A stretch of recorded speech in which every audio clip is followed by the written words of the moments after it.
ಎಲ್ಲರಿಗೂ ನಮಸ್ಕಾರ. ಸಂತೋಷ ಎಲ್ಲಿದೆ ಅನ್ನೋದಕ್ಕೆ ಹಿರಿಯರು ಹೇಳಿರುವಂತಹ ಒಂದು ಕಥೆಯನ್ನು ಕೇಳೋಣ. ಒಬ್ಬ ಶ್ರೀಮಂತ ವ್ಯಕ್ತಿ, ಆತನ ಬಳಿ ಬೇಕಾದಷ್ಟು ದುಡ್ಡಿತ್ತು, ಆದರೆ ಸಂತೋಷ ಇರಲಿಲ್ಲ.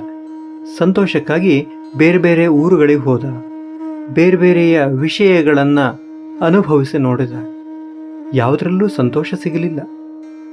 ಅವನಿಗೆ ಸನ್ಯಾಸಿಯಾದರೆ ನಿಜವಾದ ಸಂತೋಷ ಸಿಗತ್ತೆ ಅಂತ ಯಾರೋ ಹೇಳಿದ್ರು. ಅದನ್ನು ಮಾಡಿ ನೋಡ್ತೀನಿ ಅಂತ ತನ್ನ ಬಳಿ ಇದ್ದಂತಹ ಒಡವೆ ವಸ್ತುಗಳನ್ನೆಲ್ಲ ಒಂದು ಚೀಲದಲ್ಲಿ ಮೂಟೆ ಕಟ್ಟಿ ಒಬ್ಬರು ಸನ್ಯಾಸಿಗಳಿದ್ದಲು ಹೋದ. ಅವರು ಮರದ ಬುಡದಲ್ಲಿ ಕುಳಿತಿದ್ರು. ಈತ ಅವರ ಬಳಿ ಹೋಗಿ ತಾನು ತಂದಿದ್ದಂತಹ ಬೆಲೆ ಬಾಳುವ ವಸ್ತುಗಳ ಮೂಟೆಯನ್ನು ಅವರ ಕಾಲ ಬಳಿ ಇಟ್ಟು ಹೇಳಿದ, ನಾನು ಸಂತೋಷವನ್ನು ಅರಸಿ ಬಂದಿದ್ದೀನಿ ಅಂತ. ಅವರೇನೋ ಇವನ ಮಾತಿನ ಬಗ್ಗೆ ಜಾಸ್ತಿ ಗಮನವನ್ನು ಕೊಡಲಿಲ್ಲ. ಆ ಮೂಟೆಯನ್ನು ಬಿಡಿಸಿ ನೋಡಿದ್ರು. ಅದರಲ್ಲಿ ಮುತ್ತು ರತ್ನ ವಜ್ರ ವೈಢೂರ್ಯಗಳೇ ಇದ್ದವು. ಅವುಗಳನ್ನು ಹಾಗೆಯೇ ಗಂಟು ಕಟ್ಟಿದ್ರು. ಅದನ್ನು ಎತ್ಕೊಂಡು ಓಡೋದಕ್ಕೆ ಪ್ರಾರಂಭ ಮಾಡಿಬಿಟ್ರು. ಈತನಿಗೂ ಆಘಾತ.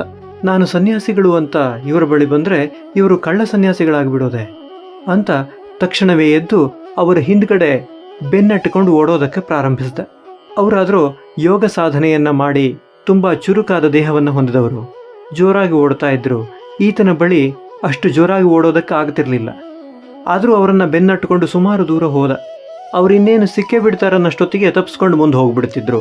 ಹೀಗೆ ಓಡಿ ಓಡಿ ಓಡಿ ಓಡಿ ಪುನಃ ತಾನು ಹಿಂದೆ ಕುಳಿತಿದ್ದಂತಹ ಜಾಗಕ್ಕೆ ಬಂದು ಕುಳಿತುಕೊಂಡ್ರು. ಈತ ಏದುಸಿರು ಬಿಡುತ್ತಾ ಬಂದು ತನ್ನ ದುಡ್ಡಿನ ಮೂಟೆಯನ್ನು ಹಿಡಿದುಕೊಂಡ.